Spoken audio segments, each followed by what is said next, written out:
Rajya Sabha seat కోసం తెలుగు తమ్ముళ్ల ఆరాటం. Reliance data centre కు వ్యతిరేకంగా రైతుల ఆందోళనలు. ఇలాంటి టాప్ 10 ఏపీ న్యూస్ ఇప్పుడు చూద్దాం.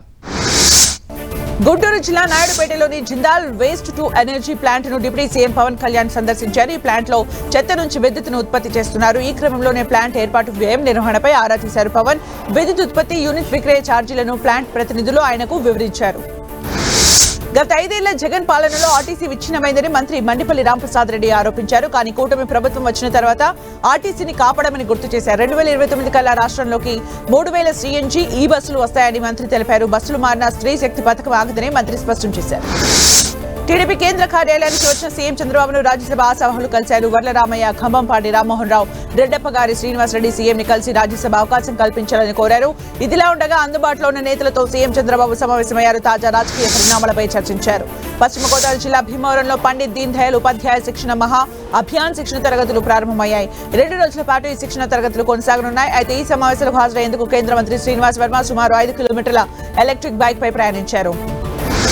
అనంతపురం జిల్లా మడకసిరిలో 60 మంది లబ్ధిదారులకు 34,74,74,000 రూపాయల విలువైన CMRF చెక్లను పంపిణీ చేశారు ఎమ్మెల్యే MS రాజు. కూటమి ప్రభుత్వంలో పేదవారి సంక్షేమానికి పెద్దపీట వేస్తున్నామని, అర్హత ఉన్న ప్రతి ఒక్కరూ సంక్షేమ పథకాలను సద్వినియోగం చేసుకోవాలని ఎమ్మెల్యే కోరారు. అనంతరం లబ్ధిదారులతో కలిసి ఎమ్మెల్యే భోజనం చేశారు. విజయనగరం జిల్లా భోగాపురం ఏర్పాటు చేయనున్న రిలయన్స్ డేటా సెంటర్ కు వ్యతిరేకంగా రైతులు నిరసన తెలిపారు. రిలయన్స్ కు 854 ఎకరాలు కేటాయిస్తూ జారీ చేసిన ప్రభుత్వ జీవోను వెనక్కి తీసుకోవాలని కోరుతూ నెల్లిమర్ల ఎమ్మెల్యే లోకం మాధవికి వినతి పత్రం అందజేశారు. పచ్చని వ్యవసాయ భూములను ఐటీ కంపెనీలకు కట్టబెట్టడంపై రైతులు తీవ్ర అభ్యంతరం వ్యక్తం చేశారు. అనంతపురం జిల్లా మడకసిరిలోని ఎమ్మెల్యే క్యాంప్ కార్యాలయానికి తరలివచ్చిన నియోజకవర్గ ప్రజల సమస్యల్ని ఎమ్మెల్యే MS రాజు స్వయంగా అడిగి తెలుసుకున్నారు. వివిధ గ్రామాల నుండి వచ్చిన ప్రజలు తమ సమస్యలు వినతి పత్రాల రూపంలో ఎమ్మెల్యే దృష్టికి తీసుకెళ్లారు. ప్రజా సమస్యలే నా బాధ్యత అని, ప్రజా సర్వే మా ధ్యేయమని ఎమ్మెల్యే రాజు స్పష్టం చేశారు.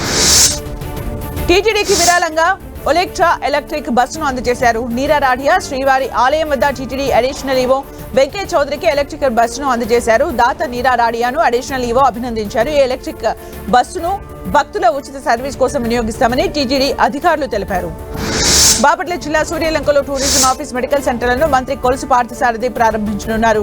కార్యక్రమ ఏర్పాట్లను జిల్లా కలెక్టర్ వినోద్ కుమార్ పరిశీలించారు. జిల్లాలోని ప్రముఖ పర్యాటక ప్రాంతమైన సూర్యలంక బీచ్ కు వచ్చే పర్యాటకుల భద్రత సౌకర్యాల కోసం నూతన వసతుల్ని అందుబాటులోకి రానున్నాయి.